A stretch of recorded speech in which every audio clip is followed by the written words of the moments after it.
Hi, my name is Jan from Forcebit. I'm going to explain something today about one of the solutions that we have in our portfolio.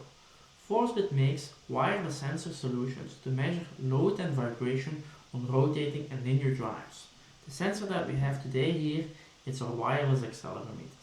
It samples up to 16 kHz in 3 directions, and you can sample up to 6 of them at the same time with only one gateway.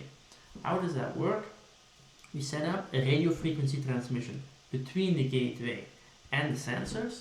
This is all happening very close to the machine where you're doing your measurements, and this receiver in turn is hooked up via a Wi-Fi network to your computer a little bit farther away where you're orchestrating the measurement. So let's get started. First step that we do here is we're going to load up the gateway. This is the one that we're going to use, and then we're going to press the scan button. What will happen here is this gateway will search around for all these kinds of sensors in the vicinity, and then the ones which are available we can connect to it, and then we can able to do a measurement. So he has found several of them. The one I have here on the table ends with number 63, so I'm going to select that one and then I'm going to connect to it. Once I'm connected to it, I'm able to give it instructions. This is something we will do in the next step. Voila! What are the most important instructions that I have to give to the sensor?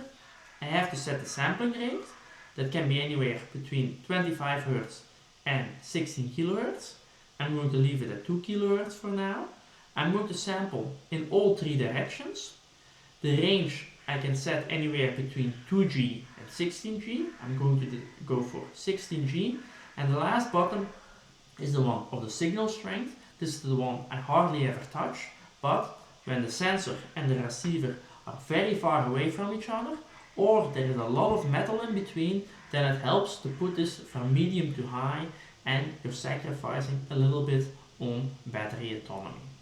Then the last step that I have to do now here is I'm going to select which kind of sensors I want to visualize while I'm doing the measurement. I'm going to leave this measurement time to 30 seconds and I'm pressing the start button.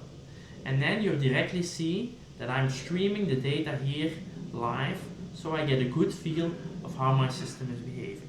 If I am setting it on the table, if I'm exciting the system, you directly see that. You see the dynamics. When I turn the sensor around, you see the effect of the gravity vector. Voila! This concludes our story on how to do a measurement with a wireless accelerometer. If you have any questions, do not hesitate to reach out. Thanks a lot for watching.